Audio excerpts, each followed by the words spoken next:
to tell you about one man today, a man that is very courageous, a man named Gao Zhizheng. And I want to tell you about him because it is so important for me to do so. He represents what China could be, a China which has democracy, human rights, and the rule of law. He has kindled the light of hope for many people who are suffering under this white terror. 我说你们来看什么呢？为什么？老汉说，我敢说话，为什么？我不知道你名字，但是只要是共产党打压的人，他一定是好人。哗的一群老人鼓掌。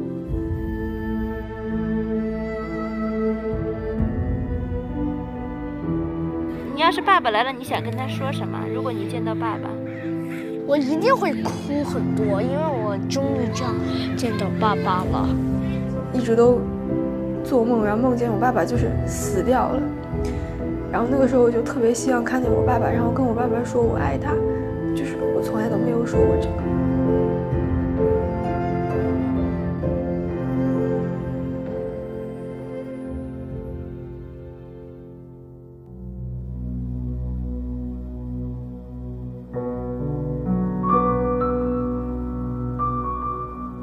In a cave, carved out of the Lost Plateau, with no electricity and no clock to tell time, this was where Gao Zhisheng was born and raised.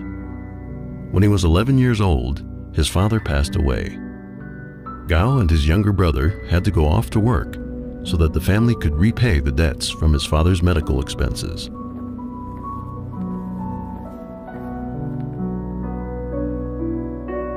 In 1980, Gao was 15 years old. He and his younger brother were working in a coal mine in Huangling, hundreds of miles from home. As often happens in Chinese mines, one day, part of the tunnel collapsed. It crushed Gao's brother's leg and broke it. The boss fired both brothers and refused to pay them a cent for their work.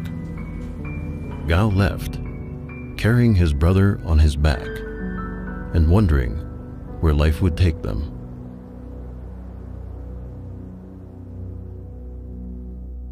Gao eventually enrolled in the army, having heard that soldiers were well fed. After spending 3 years working in the cafeteria, he was discharged and decided to live in Kashgar, an ancient but remote city in northwest China. He earned a living selling vegetables from a street cart. Then, one day, an old piece of newspaper changed his life. 有一次就是说有一个机关干部就是买菜的时候呢就扔掉了半张报纸啊，他捡起来，他一看是个法制日报，法制日报说要到多少年，中国需要有15万的律师啊，考取律师呢自学考试，自学法律呢是他唯一的途径。他看到以后呢，我就觉得他是特别的兴奋，我觉得他就有那种跃跃欲试的感觉啊。我的万里之行，只为需要而来，即为受害儿童的需要。Gao made this statement to the intermediate court in Dandong, a small town in northeastern China's Liaoning province. He was representing Zhou Weiyi, a young boy who had been the victim of medical malpractice and gone deaf. After studying hard on his own and with only 3 years of formal schooling, Gao had passed the bar exam 3 years earlier and was now a licensed attorney. At a time when pro bono legal help was unheard of in China, Gao became known nationwide for providing free legal services to child victims of medical malpractice. 我将免费伴随孩子走完所有的诉讼理念。所以在高升当上律师了以后呢，成为就说为弱势群体打官司比较出名的律师的时候呢，就会有同行的律师就会把一些拄着拐杖的、那个摇着轮椅的领到他的办公室，甚至有一次还把路边那种乞讨的一个人也领到了他的办公室。高升就买了好多烤包子，先吃吧，先吃饱了再看看你的事儿，看看我们能帮助什么。我们每一年我有1/3的精力我是给穷人免费打官司，因为我们觉得就是首先从一个角度来讲，我不能脱离和穷人的接触，这是我了解中国社会底层的一个最直接的管道。对。另外呢，我自己就是穷人出身。第三个呢，是我个性。我的个性呢，听了一些山穷水尽的一些人来求助的时候，他流泪的过程恰恰又是我的流泪过程。那我有时候就是他找我的过程啊，加上我的个性，实际上使得你接受了这么一种结果。In 2000, Gao and his family moved to Beijing. A year later, he was named one of China's top 10 lawyers in a national legal debate competition sponsored by the Ministry of Justice. Soon after, Gao founded his own law firm. Despite these successes, something didn't feel right. 有一次是一个圣诞节，我先生回来的比较晚，我们家也在做了丰盛的饭菜等着他回来，但是他一进门嘛，他就说我就看他情绪不高兴，我说为什么？他说我今天走在街道上，我看到灯火辉煌的街道，我觉得我跟这个社会呢，我是割开的，我跟他是分层的啊，我融入不到这个社会当中。他说因为我挣的钱越多，我的当事人的苦难越多，所以呢，我就知道，我真是知道，在每一个案子中呢，他就每一个当事人的案子呢，他就投入了非常大的感情和一种责任。他感觉呢，作为当事人是非常的不容易了，已经受难了啊。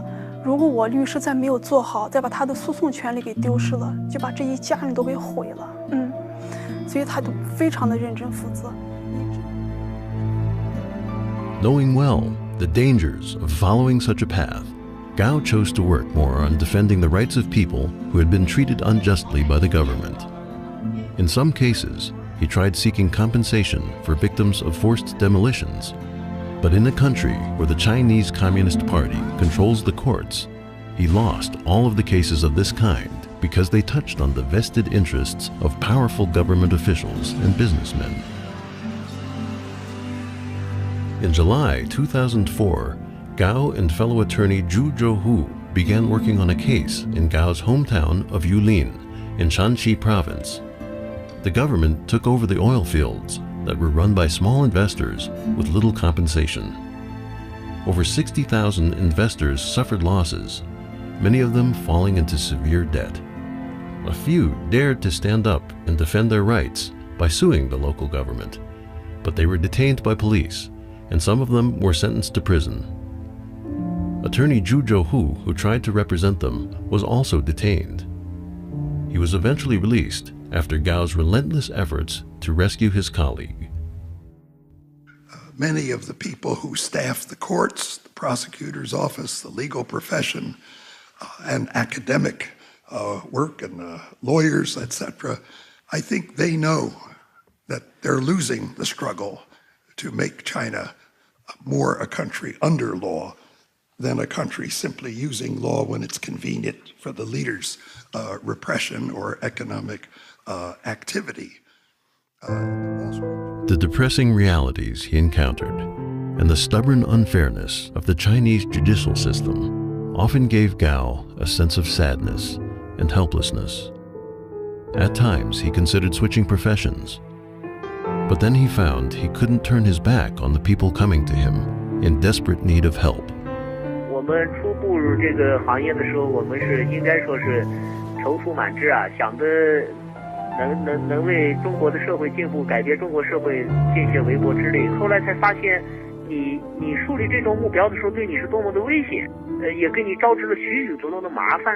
我现在的需要呢，调整在了我没有力量改变社会了，但是我能更偶然的改变一些个体的身边的事，所以我只能就这样做了。At the end of November 2004, relatives of Huang Wei, a resident of Shijiazhuang in Hebei province, sent Gao's office a request for representation. Huang Wei is a Falun Gong practitioner, and actually it was one of the first Falun Gong cases that Gao Zhisheng took. He was just a simple, ordinary Chinese man who happened to practice Falun Gong. And one day he was dropping his child off at kindergarten, and all of a sudden 4 thugs came out and abducted him.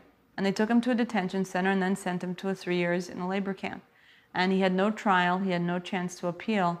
And he hadn't really committed any crime. The only reason he was sent there was because the authorities found out that he practiced Falun Gong. Falun Gong is a meditation practice that combines physical exercises with spiritual teachings. In the 1990s, it spread by word of mouth in Chinese society as people experienced health benefits and other positive impacts of the practice on their lives. By 1999, it had attracted over 70 million Chinese.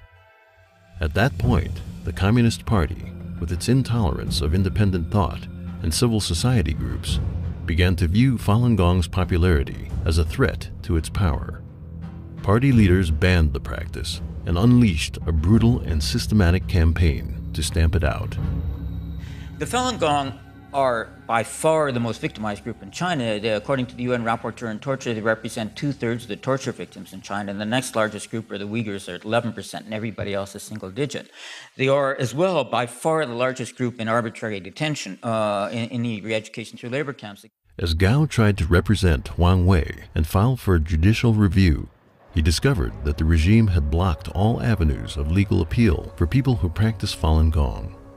Left with no alternative, he wrote an open letter to Wu Bangguo, chairman of the Standing Committee of the National People's Congress, describing his encounters with several judges. An administrative judge by the name of Miao examined the documents and said, "We have received orders from above indicating that when it comes to Falun Gong, no case can be accepted and no document can be issued." A judge who they called the presiding judge came in. The judge pointed at us and said, "You are probably not party members, and you probably haven't studied the directives of the National Congress. Are you aware that lawyers aren't allowed to take cases like this? The court belongs to the Chinese Communist Party, and so do the laws. There are currently orders from above to reject these cases, and that's the end of it. Go talk to whoever you like and go file your case wherever you like. We don't care." At the time, there were very few lawyers who dared to represent Falun Gong practitioners openly in China. Other than Gao, another renowned attorney who did so was Guo Guoting.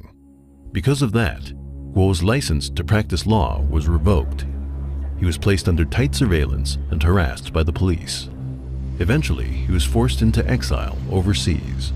我代理一共是6个案件，那其中2个非常典型，一个是齐延来，还有一个是陈光辉。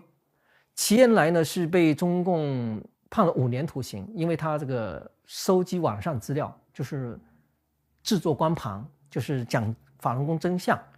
这5年徒刑呢，他是秘密逮捕，然后秘密审判，等到判决生效以后，家属才知道。第2个事例呢，就是陈光辉，被8年呢，他已经被打成了植物人，就是在苏州医学院的医院。那么我呢，到医院去见他呢，就发现什么呢？他已经是植物人，居然公安呢还24小时监控。那我呢当时是采取了一个，就是不是，好像假装去看别人，然后走到他的旁边去看他的。在他身边只待了大概2-3分钟就被国安给赶出来。那这个事实是什么呢？就是说，对待法轮功案的案件，他居然人已经成植物人，连律师都不让见，就是律师根本就是不让你会见他。他怕什么呢？怕把这个真实的情况说出来。今天中国社会是有2个极端，一个极端是可以大规模的制造这种残暴的世界、野蛮的世界的能力，另一个极端就是这一类型的世界越是公开侵犯人权的世界，越是公开杀戮人性和杀戮文明的世界，越不能有任何进入法律程序讨论的可能。作为律师，一般法律的保护途径被完全的堵死的情况下，我们没有其他渠道，这不是我喜好的一种方式。您知道，作为律师选择法律之外的途径，对于律师来讲，律师内心是很痛苦。The year 2005 was an active but turbulent one for Gao. In May, he traveled back and forth to Shanxi to rescue attorney Zhu Zhouhu, who was arrested for investigating the oil fields case. In July, he provided free legal assistance to Tsai Zhuohua, a Christian pastor in Beijing. Tsai had been arrested for printing and giving Bibles to house church members. Also in July, villagers in Taishi in Guangdong province tried to recall their local officials based on China's law for organizing village committees. The authorities responded with riot police, violent beatings, and arrests of protest leaders. Guo Feisheng, an activist assisting the villagers, was also arrested, and Gao took his case pro bono. Then, in October, Gao traveled to Shandong province. He interviewed dozens of Falun Gong practitioners who had been persecuted by the regime.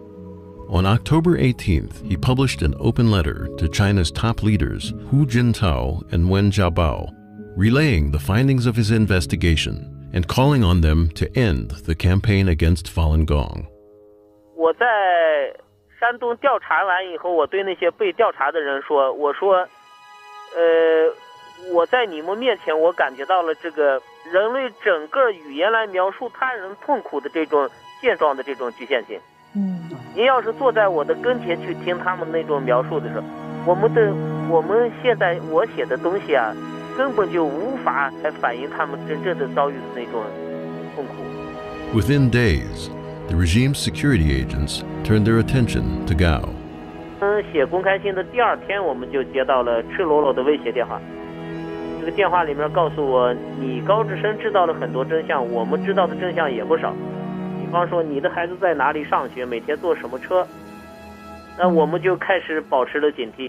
就在20号早晨天不亮送孩子上学的时候，我们发现一些异样的东西，就是说有2位不明身份的人从我家门口一直跟到公共汽车站，然后跟到我孩子去上学。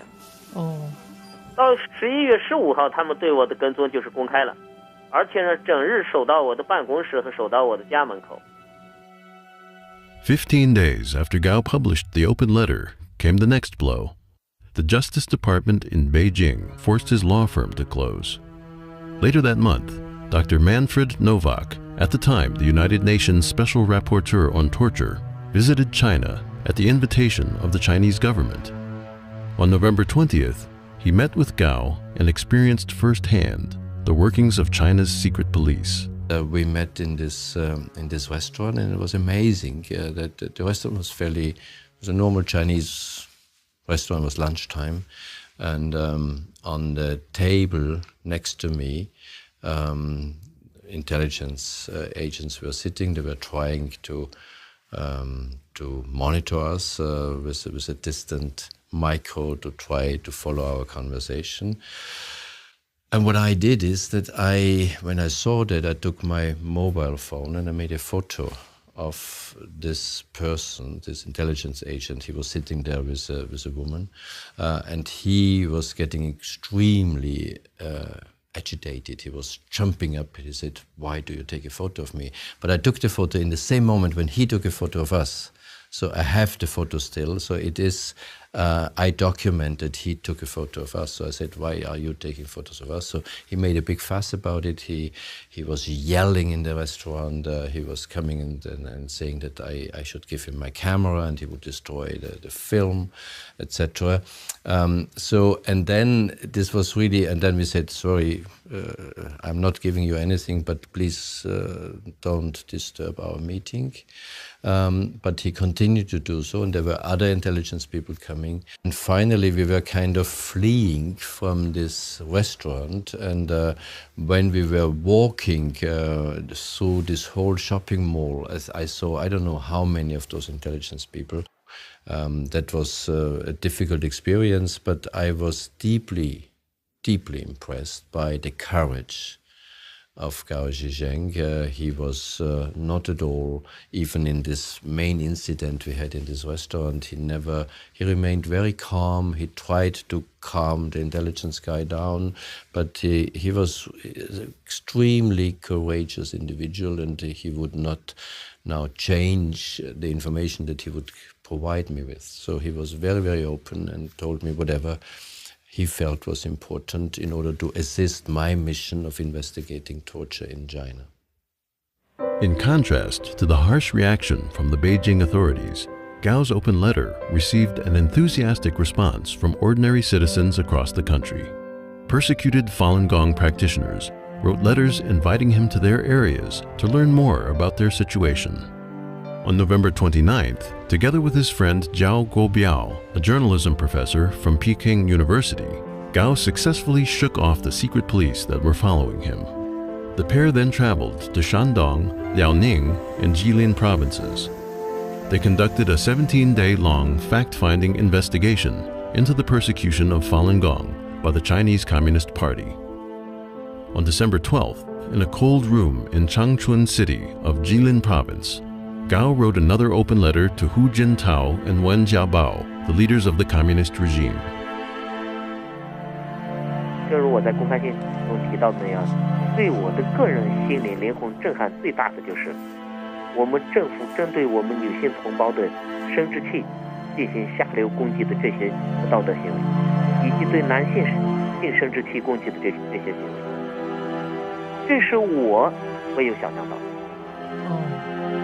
就是说，他们针对女性性生殖器的这种攻击和对男性性生殖器这种攻击，程序性的攻击和完全规律性的这种攻击，这样的不道德和下流，一直在我心里当中对我冲击非常大。这是那些穿着制服、头顶着国徽的人干的。Mr. Hu, Mr. Wen, and all fellow Chinese, it is time for every one of us to take a good, hard look at ourselves. In the history of the world, never has such a huge group of people suffered such severe and long-term persecution during peacetime, simply on account of their faith. This disaster has cost thousands of precious, innocent people their lives and has deprived hundreds of thousands of their freedom. This utterly inhumane persecution has caused over 100 million Falun Gong followers and their families to suffer. How absurd, treacherous, and immoral this is. It is an onslaught against the Chinese people, civilization itself, and the very moral fabric of the world. I would like to stress that if this evil crime does not stop, then the day when Chinese society is stable and harmonious will never come.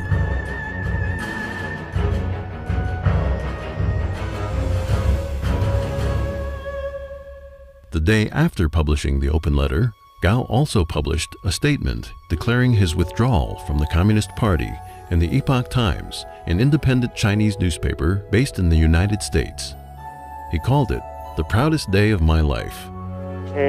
您知道是这一次的调查和那些走下老虎凳的人的一起共同生活，是他们实际上是他们的精神帮助我摆脱了这种精神羁绊。也就是说，我们感觉到我们民族处于一种极度危险的时刻。那么，我个人为了保住一个律师资格，为保住我自己的律师事务所，而不去和人民站在一起的时候，这是我的羞辱。所以我最终选择了退出这个杀人自己的。Gao's speaking out for Falun Gong and withdrawing from the Communist Party touched the party's most sensitive nerves. The regime reacted with tighter surveillance and ever-increasing threats. 这辆上海大众没有牌照的。对，刚跑掉了。这辆车也是。这个也是的，这个也是的。哎，这个就这个跟上了。对，看到了，看到了。对，胡家社就行了。胡家车号是啥？他没有带车号，他是一个没牌车。他闪着这个，闪着大灯，他不让你看得见。看这个都是的，看到了没有？看到了。看到了，看到了。快，两个都是没有牌照的。11 days later, Gao was driving home, and there were very few cars on the road. Suddenly, the car in front of him, whose license plates were covered with newspaper, came to a halt. Gao almost crashed into the back of that car, but slammed on the brakes just in time. He got out of his car and tried to check the license plate at the front of the car he'd almost hit. The driver then suddenly hit the gas and tried to run him over. Gao quickly jumped into a nearby flower bed to escape. As the car drove away, its license plate was exposed. It read capital EB8233. At that moment, he realized something.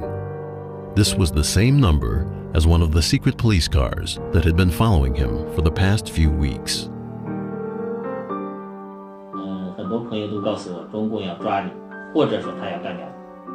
我就告诉他，当你把干掉你和抓起来，把你抓起来当作是危险的时候，视作是危险的时候，我们每时都处在危险中。因为中共建政以来屠杀了多少人，每天都在大量的抓人，再多抓一个再凶杀，为什么就该是他人？但是 To protest the Communist Party's growing suppression of civil rights activists, Gao initiated a hunger strike movement in early 2006. Each day, a different set of people would fast for 24 hours, with the hunger strike rotating daily from group to group. Chinese people from all over the world followed. 今天中国有25个省参加了绝食，这25个省同时参加绝食。山东给我发的来的短信就是，山东今天有3000人参加绝食。等一会儿12点钟开始，到明天的12点钟，我们上海20多位上访的人开始绝食。为了声援海内外受迫害的人士，我愿意绵薄之力站在正义一边，向邪恶说不。我们的心是向着这个国内的维权的行业的朋友的，向着高志晟的，就是高志晟他们这个现在这个义举啊，后面有千千万万的人支持。That he was someone different. He was another league of activists or league of dissident, someone who was really able to bring together people from different walks of life and unify the activist community around him. And I think that that's exactly what the Chinese government sees too, and that's why they're so afraid of him. With constant police harassment making it impossible to live a normal life, Gao left home in March 2006 and traveled around China for 6 months. Wherever he went, people would approach him to express their support and admiration, ignoring the risk of punishment by the secret police, who were never far behind. On April 15th, Gao and a friend arrived in Chengdu, the capital of Sichuan province in the southwest. Several supporters were waiting for them.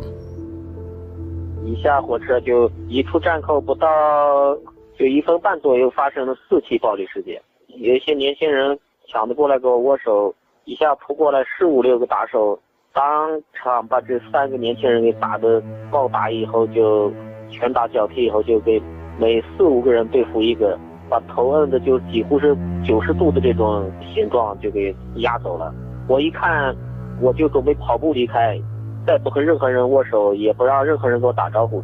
就在我跑的时候，突然对面又闯过来一个年轻人，给我塞了一盘那个到处都能买到的甘地转。年轻人头还没有转，身还没有转过去，又遭到了中国特务的暴力殴打。打完以后又给押走了。Speaker, I move to suspend the rules and agree to the resolution H. Con Res 365. Meanwhile, recognition of Gao's work and courage was also growing outside China. 365, concurrent resolution urging the government of China to reinstate all licenses of Gao Sheng and his law firm, remove all... Lawyers like Gao Jingsheng, who dare to follow the law and represent clients, are harassed, threatened, beaten, forbidden Quote, to practice, moral detained, courage and imprisoned. Is a rarer commodity than bravery in battle or great intelligence. Yet it is the one essential, vital quality for those who seek to change the world, which yields most painfully to change, end quote.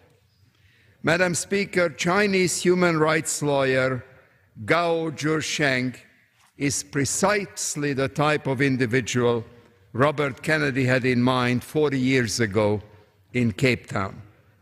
2 months later, on June 4th, 2006, European Parliament Vice President Edward Macmillan Scott called Gao. We spoke for 4 hours about the situation in China, his own perceptions of the persecution of Falun Gong, which he'd investigated the year before. Bearing in mind he's a Christian, he shared some thoughts with me about his own religious feelings and about the future of China. I asked whether he was aware that by having contact with me, he was exposing himself to risk, and he said he was aware of the risk. And I think what it shows is the extraordinary courage of people who know exactly what the regime can do. Back in China, Gao was in Shandong province, visiting his sister and brother-in-law who was dying of cancer. It was August 15th, 2006, more than 10 months since secret police had started following him. That day, police broke in and took him away. 12点钟姐姐回来要给我做饭，发现整个那一条楼道上下全部是他们，只留开一条道让人上，全部是光着膀子，戴着墨镜，全部是不上身什么衣服都不穿。就借着我姐姐开门的一刹那，惊心动魄的响声，就是同时3个人飞起脚，把门踢开，把我姐姐给踢倒。我听到响声以后，我就知道实质性的冲突开始了。Almost at the same time, Gao's family in Beijing was also ambushed. 06年8月15号早晨呢，我陪丫头去理发。我们刚进了理发店呢，没一会儿就哗一帮子人涌进了理发店，理发店瞬间就满了，我都没反应过来。他们直接说：“你是耿和吗？”我说：“我是。”他们我回答同时，他就把我的身收了，把我的钥匙跟我手机就给拿走了。拿走了，他说的跟我去派出所去一趟。我说我怎么了？我说我不去派出所。他说那你不去派出所你就回家去。啊，我们家是2楼，我们家2楼到3楼呢爬满了人，都拿着那个我第一次见那种摄像机，疯咵咵咵，那是我第一次见，我觉得很害怕。最快的速度来了以后，就人直接上来就坐到我嘴巴上，然后一个人把我这头发一把揪住以后，迅速的用那个黄胶带在我嘴巴上缠了几圈以后，把我拖到地下以后呢，2个大汉就踩到我2边腿肚子上，就让我跪在地上。跪下以后，就开始那个蒙眼睛，拿那个黄胶带又在眼睛上蒙了几层，然后套头套。头套一套以后呢 Still barefoot and wearing only a pair of shorts, Gao was forced into a police car, a black hood covering his head. His shirt had been torn to pieces by police. They drove for 9 hours, taking him back to Beijing and to the city's number 2 detention center. As soon as they arrived, Gao was taken to an interrogation room. He was shackled to a chair, and 2 strong beams of light shone into his face. He was no longer addressed by his name. From then on, he was called 815. 这天晚上，4个不明身份的人来审。你知道，这是双方的第1个回合见面，对方呢也是经过精密设置的。这4个人的可以看出来，明显是他们的一个头目，就在我跟前来回踱着步。815啊，你现在知道我党有多强大了吗？今天这一切你还没有看出我们党的强大吗？我说我有一点比较欣赏你，你是一个说真话的人。我当时给他说这个原话，我说你应该是在中国内部不多的说真话的人。一般这边场合的话，我说的要点脸面的话，都说要依法对你如何如何，你直接就是谈你党的问题。我说815，不要给我油嘴滑舌。2样东西绝不是一时的兴趣，一样没收你的全部财产，一样判你无期徒刑。判无期徒刑这个过程还是要走的。另一样我们已经做完了，你家里我们1分钱没有留。 Gao's home in Beijing was searched thoroughly. The police took away all the electronic equipment, cell phones, documents, and deposit books for accessing their bank account. they left the family with only a television set and 300 Chinese yuan in cash, about $40. A team of policemen then moved into their apartment to monitor his wife and 2 children around the clock. The kids were 13 and 2 years old at the time. 我说能把灯拉灭，我说因为那小孩睡不着觉，小孩就灯一亮他就不睡觉，他们说不行啊。然后在我们睡觉的房间里面都会坐有警察，门都要开着，房间里每一个房间都会坐一个警察。然后就说像洗澡，你上卫生间洗澡洗手，他们都要有一个人在那看着。The attack on Gao and his acquaintances was a carefully choreographed plan executed nationwide. On the same day Gao was abducted, police officers surrounded the homes of his relatives in his hometown in Shanxi, while dozens of suspicious people began following his in-laws in Xinjiang. Within days of Gao's abduction, numerous fellow human rights advocates who had joined the hunger strike movement were either put under house arrest or taken away by police. In Hong Kong, unidentified thugs beat Albert Ho, a member of the Legislative Council and ardent advocate for the hunger strike Gao initiated, causing him to be hospitalized. Within a month, civil rights activist Guo Feixiong from Guangdong, writer Li Hong from Zhejiang, and Chinese Democracy Party member Chen Shuqing were all arrested. At the detention center, Gao was deprived of sleep for 4 or 5 days. At any given moment, he would either be forced to sit on a hard surface or be chained to an iron chair and interrogated with strong light beams in his face. To protest the mistreatment, Gao went on a hunger strike. After 3 days, an interrogator whose last name was Xiao came to see him. 就这个姓肖的给我讲的，绝食吓唬不了我们。我们这里面有一套成熟的对付绝食的办法。第二，我给你透露一点秘密，我们这次执行的是一个有机的整体方案。你绝食，你的老婆和孩子就休想喝上一口水。你听懂了没有？你知道，当我知道我妻子孩子由于我绝食他们喝不上一口水的时候，我真的精神为之一振，狠狠地敲击了我一下。我就问他，我放弃绝食，我的妻子孩子是不是能够恢复给他们喝水吃饭？没问题。我说我放弃绝食。October 6 was the Mid-Autumn Festival that year. It was the 53rd day since Gao had been abducted. It was also Geng He's birthday. That day, the Beijing Public Security Bureau brought Geng He to the detention center to see Gao. It was the first time they had met since he had been taken away. The police had put a lot of pressure on Geng He to persuade Gao to surrender. 他们给耿和做了很多工作。你知道，当着一个母亲的面折磨2个孩子，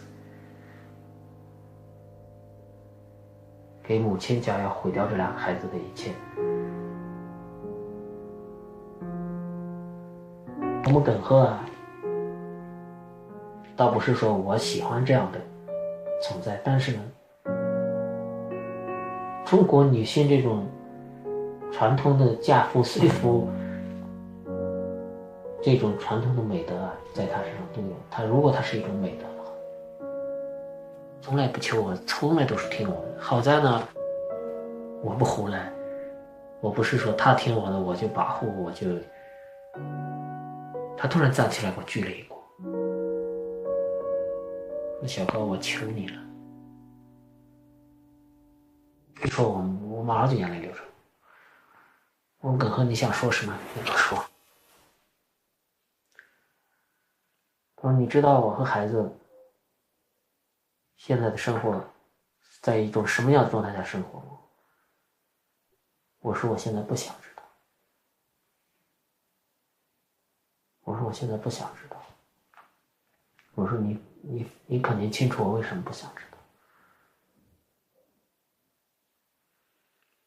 他说小高，我求你了，你就听我一句话，你就从现在起你什么都不要想，什么都不要想了，就为我和孩子活上几年，行不行？我没有做任何思考，我说耿和行没有问题，我说任何价值都不能在你的这个要求之上，而你的这个要求是最低最低。你是对孩子的父亲，对你的丈夫提出这样的要求，为你们活几年没有问题，从现在起我就为你们活着。10月6号见面就是谈了这么一点内容。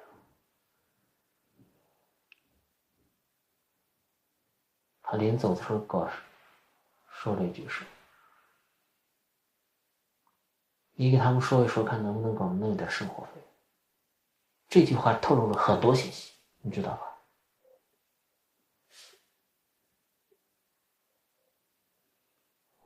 这最简单的一句话，把所有他们在外面的处境全部勾画清楚。A month later, the situation took a turn for the worse. On the morning of November 14th, the secret police who were following Gung He beat her up on the street after she asked them to stay a little further away. When she got home, she called Hu Jia, a Beijing activist and close friend, and told him what had happened.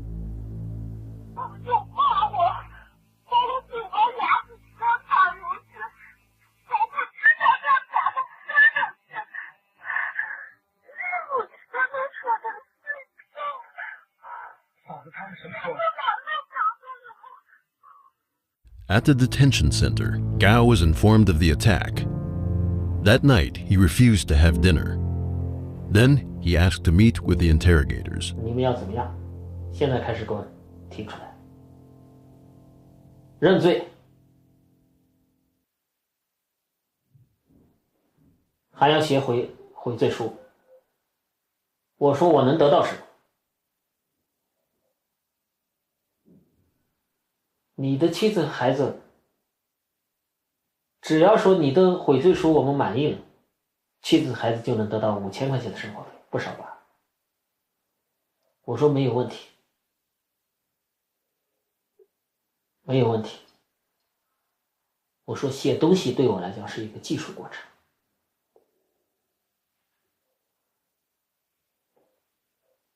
我说再不讨价还价，只要我的妻子孩子能获得生活费，我有一个条件，先支付他们2000块钱，我现在就开始。不行，这不是像你想象这么简单，这还有一个法律程序。你写的东西上面看，逐级报上去看了满意了，钱肯定要给。我们说话算数，只要说你的悔罪书写的我们满意，保证要给。我说满意的标准是什么？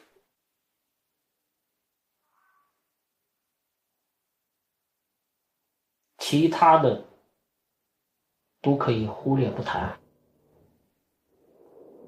必须承认法轮功问题全部是捏造的造谣。我说那我的妻子孩子就要饿死了。如果你在这个问题上没有任何弹性的话，就让我妻子孩子去死。你不要着急，大家可以文字上商量。In order to get back 5,000 yuan of his confiscated money for his wife and children to live on, Gao began writing a repentance statement. Within a week, half of his hair turned gray. Still, the authorities were not satisfied with his statement. 最后面试的所谓的悔罪书，样稿是他们拿出来的。我超疼，我什么都不想了。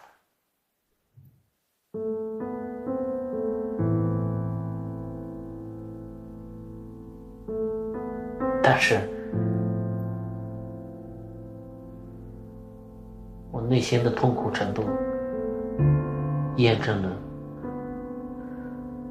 我的良知还没有受到了大的伤害，因为我那段时间内心很痛苦。Beatings, sleep deprivation, interrogation, humiliation, and being chained in a painful position for 590 hours could not break Gao's will, but he couldn't stand to see his family being tormented. 悔罪书我知道伤害了很多人，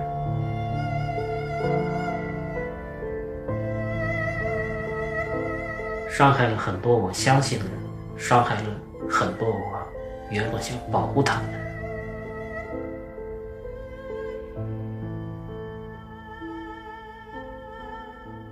而且给他们提供了一个永久性的利用的东西，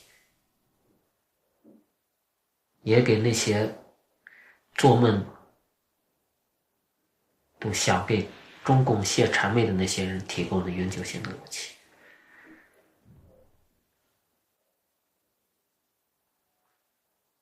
我自己不是一种虚荣，不是一种完全的爱面子，但是这个东西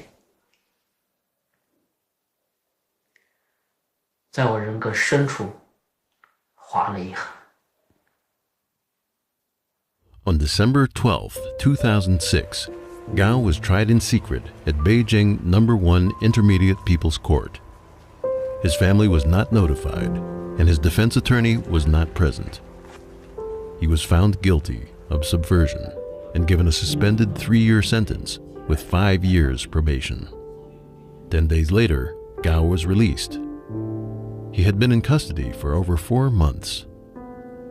It was a bittersweet family reunion. At the suggestion of his daughter Gege, the family drove to a restaurant to celebrate. 在路上的时候呢，其实我们那时候脑袋都是白的，为什么呢？我就觉得昨天我还是在地狱当中呢，你能明白吧？我昨天在地狱当中呢，天天跟那些警察干呀、闹呀的。今天回来了，他为啥回来？他还走不走了？其实那时候脑子是空白的，都不去想。我认为我们当时的状态都没有去想，你在这之前你在干什么了？你怎么了？都没有去想，只是感觉到，哎呦，全家在一起就去吃饭啊，这么状态。所以我们其实在路上的这一路还都没讲话，都很沉闷，都不知道好像是话要从哪样开始那种感觉。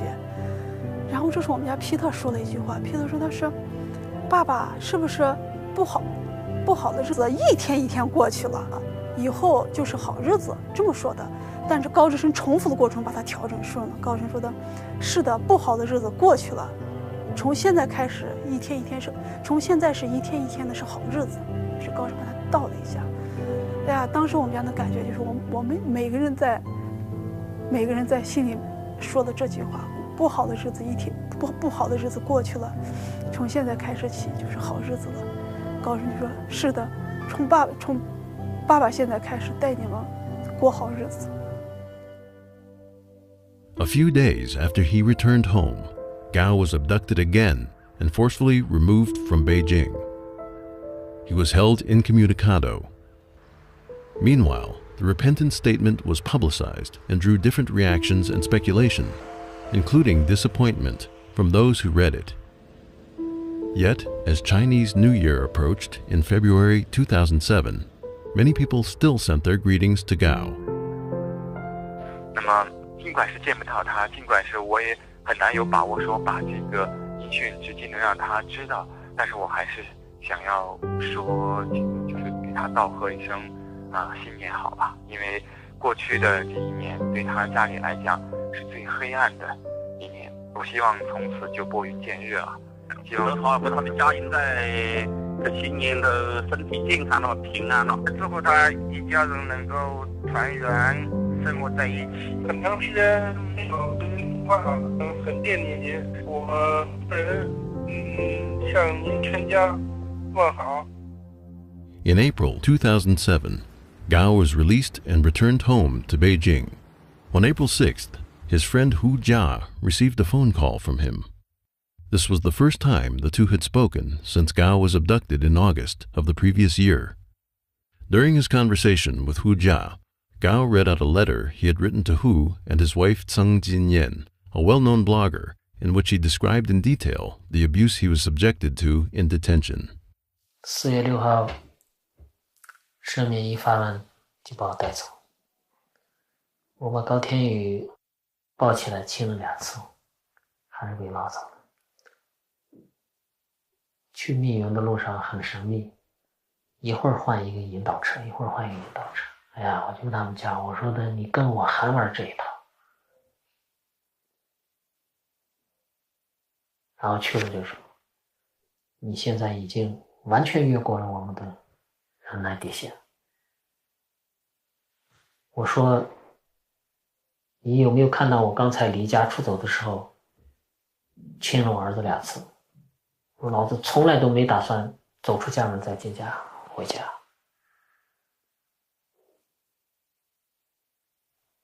在那儿谈了6天轮番的上阵，最后就是他们做出了让步。 Even as Gao was under constant surveillance and forced to give up his legal defense work, his influence was still being felt. Other lawyers courageously picked up where he left off, trying to defend Falun Gong practitioners in court. At the end of April 2007, in Shijiazhuang, a city 400 miles from Beijing, 6 lawyers disregarded the regime's threats and presented a historic defense of freedom of religion before a Chinese court. They defended Wang Bo and her parents, who were being put on trial for practicing Falun Gong and distributing information about the human rights abuses suffered by practitioners. This was the first time that Chinese lawyers had overcome the obstacles set by the Communist Party and argued against the unlawful persecution of Falun Gong in court. Wang Bo and her parents were ultimately sentenced to prison despite the lawyers' efforts. But a path had been opened. Since then, dozens of Chinese lawyers have pleaded the innocence of Falun Gong practitioners in court. In any society, there are always some people, good people, and they are willing to sacrifice for other people's, all the people's interest or their justice. But in many cases, especially in China, they need to find a direction or a way to do that. And I think Gao Zisheng set up an example and point out in Chinese society, the most injustice is the persecution of Falun Gong. So if you want to bring justice to the society, you have to face Falun Gong issue. Meanwhile, in July 2007, a reporter from New Tang Dynasty Television, an independent Chinese station based in the United States, took a risk and visited Gao at his home. 现在厨房一半的活是我干，3顿饭的洗碗、烧水、烧开水、灌开水这些事儿都是我的。厨房里面的卫生收拾，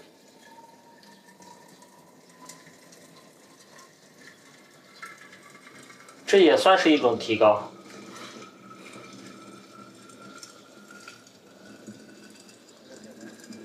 这是我们家庭唯一的意外收获。我在厨房里面的经历已经有2年时间了，将近2年时间。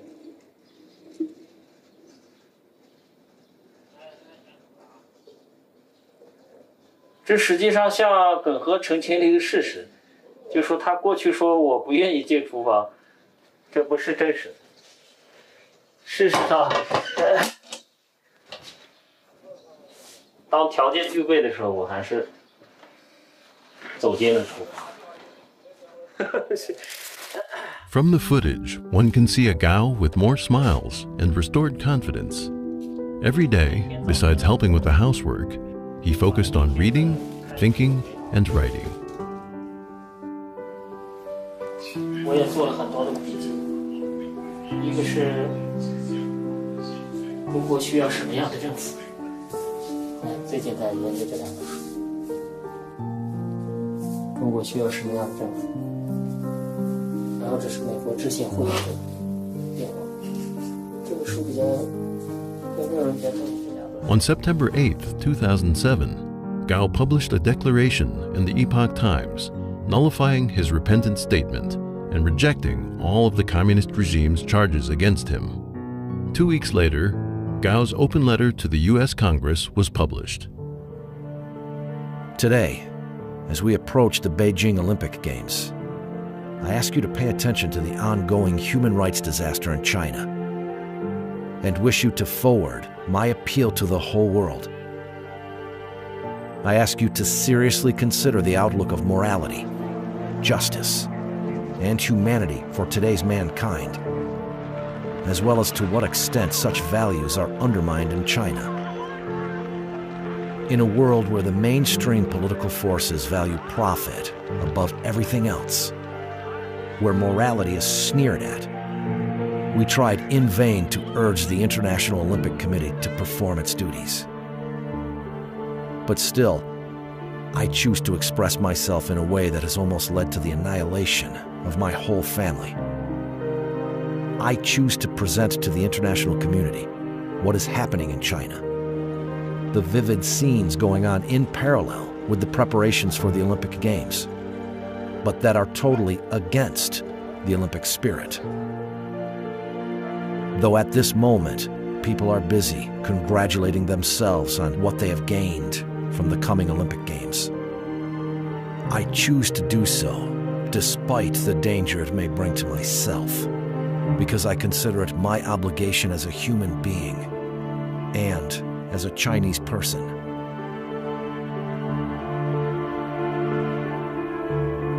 But Gao's appeal may have come too late. On September 6th, as he was drafting this open letter, during the Asia-Pacific Economic Cooperation meeting in Sydney, Hu Jintao, the Chinese Communist Party General Secretary, invited U.S. President George W. Bush to come to Beijing to watch the Olympic Games. Bush accepted the invitation. And once again, he extended an invitation to me and Lauren, our family, to come to the Olympics. And of course, I was anxious to accept. For writing his open letter to the U.S. Congress, Gao was again abducted by the police, his head covered in a black hood. He was taken to a secret place. More than 2 months later, he returned home with scars and deteriorated health. At first, Gao didn't want to talk about his ordeal, but at his wife's urging, he eventually wrote out an account of what had happened to him in custody. 4 men with electric batons began beating my head and all over my body.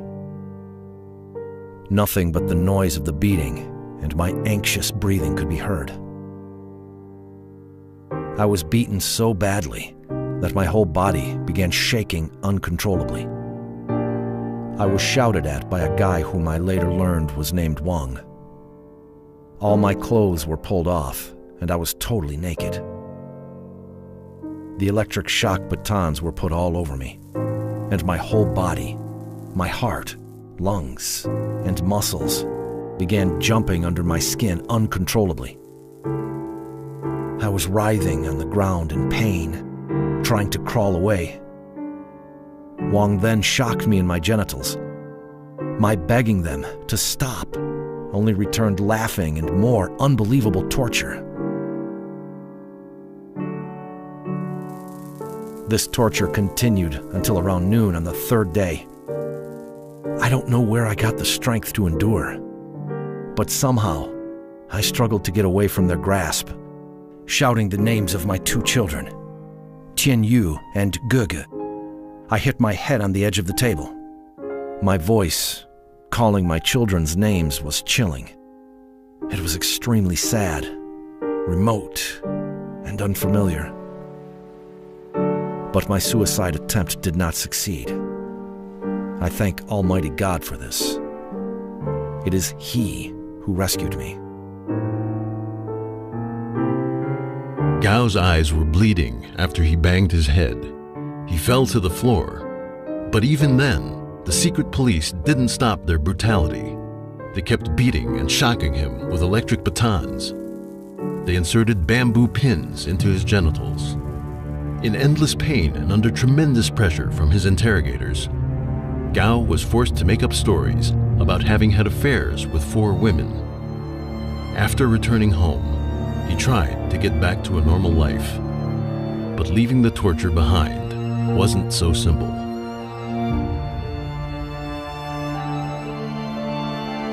就是说他在家里吧，他在家里就是说他很愿意活跃气氛啊。他在我们家有限的空间中嘛，他就活跃气氛，就带着孩子玩呀，带着哥哥玩，带着那个小的玩啊。比如说自编自导的那种小娱乐节目啊，哄着孩子又跑又跳又上床的那种啊，就那样。但是我就不参加到他们的其中。我的性格不是那样子，我的心里吧也特别沉重，因为高深受的这些苦呀，在我脑子里面我忘不掉，啊，我忘不掉。我今天我在他们跟前说，我说一辈子，直到临死闭眼睛之前，这一步我是绝对忘不了，因为你不可能说是跟一个技术过程一样，你说不忘忘就忘，真的忘不了。我有时候晚上睡觉一睁眼我就能想起这一段。有时候进厨房洗个碗一低头我就能想起。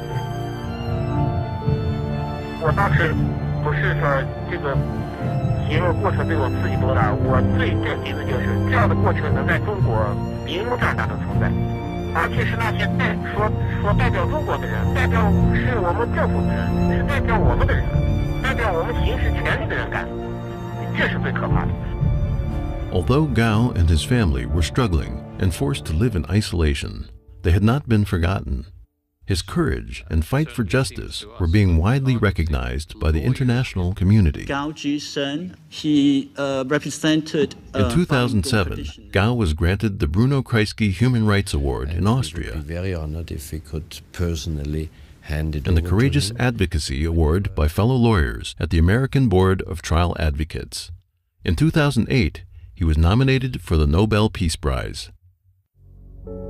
With the 2008 Beijing Olympics approaching, the entire country was in a tense atmosphere. In the name of so-called safety precautions, the regime arrested tens of thousands of innocent people, especially activists, petitioners, and Falun Gong practitioners. While foreign dignitaries were enjoying the games in Beijing, Gao's family was forced out of the city.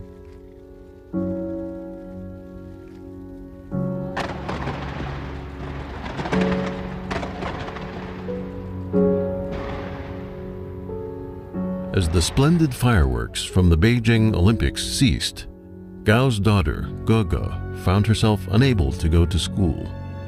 She was denied admission by multiple high schools because of her father's activism. This sent the girl into despair. Gogo, who was 15 years old at the time, started harming herself and even attempted suicides. 特别烦，就是烦到了极点，然后就特别不想活了。但是我又不知道怎么发泄，有时候我觉得我在胳膊上拉到，反正迟早就被发现。每次被发现，我觉得我爸爸就是那个无奈的表情，然后特别难受，我实在不知道怎么办，然后我就去买了一包。In January 2009, exhausted by years of harassment and surveillance, Gung He and her 2 children managed to escape the secret police and flee to Thailand, then the United States. A month later, in the middle of Chinese New Year, Gao was abducted again by secret police while visiting his hometown in Shanxi province. As word of Gao's abduction spread, the international community galvanized to call on the Chinese government to release him. Well, let me take this opportunity to again urge the Chinese government to ensure that Gao Zhisheng is immediately released from custody and to clarify the details surrounding his case and his whereabouts. Parlament Europejski kilkukrotnie już zajmował się sprawą pana Zhishenga. Dziś pragnę wezwać władze chińskie do ujawnienia jego miejsca pobytu i stanu zdrowia. We need to find a way to convince the Chinese government to tell us what has happened to Mr. Gao, what have they done with him, how do they justify it, and when will they tell us that they will release this man to be with his family and begin to accord people like Mr. Gao and others who stand up for the rights of others the same human rights that we would expect them to be given. China will be a significant... Thanks to this pressure, Gao resurfaced on March 28, 2010, after more than a year in custody without a word. A couple of days later, Bill Schiller from the Toronto Star visited Gao at his Beijing apartment. In his article, Schiller wrote, "Looking thinner but unbroken, Gao said he was standing down from his role as a leading dissident, but he was not walking away from his basic principles. Gao said, 'Undoubtedly, I'll be giving up a role. But giving up a role doesn't mean giving up one's fundamental point of view.'" Within days, Gao disappeared again. 9 months later, in January 2011, the Associated Press published an exclusive interview they had conducted with Gao during his short period of resurfacing. In it, Gao described the torture and beatings during the year he had gone missing as the worst he had ever endured. By granting the interview, he was violating the conditions set by the authorities. But he told the journalist that if he disappeared again, the report could be published. Not long after the Associated Press report came out, an article that Gao himself had written 2 years earlier, titled "Speaking from My Heart," was published. Geng He had smuggled it out when she left China, but she misplaced it during the journey. 2 years later, it was finally found. In the article, Gao once again speaks out against the suffering of the Chinese people at the hands of a ruthless communist regime, while calling for more international help for fellow democracy and human rights activists. At the end, Gao writes, "The publication of this article will cause me to be kidnapped again. Kidnappings are part of my normal living now. If it comes again, then let it come." My experience with Gao Zhisheng was that he stood up for justice and the rule of law, which was admirable. He was persecuted for it, which was deplorable. But what was striking was that he stood his ground as the persecution continued and accelerated. He couldn't help but know that as he was standing up for human rights, that he was going to be persecuted for it, but he did it anyways. To me, well, I hope never to be in a situation like Gao Zhisheng found himself, but if I were, I would hope to behave the way he did. His behavior. 爸爸，你一直在这说救爸爸呀！好，看着爸爸是很想可怜的什么了，再讲啊，是啊，你说我是不是？我就觉得。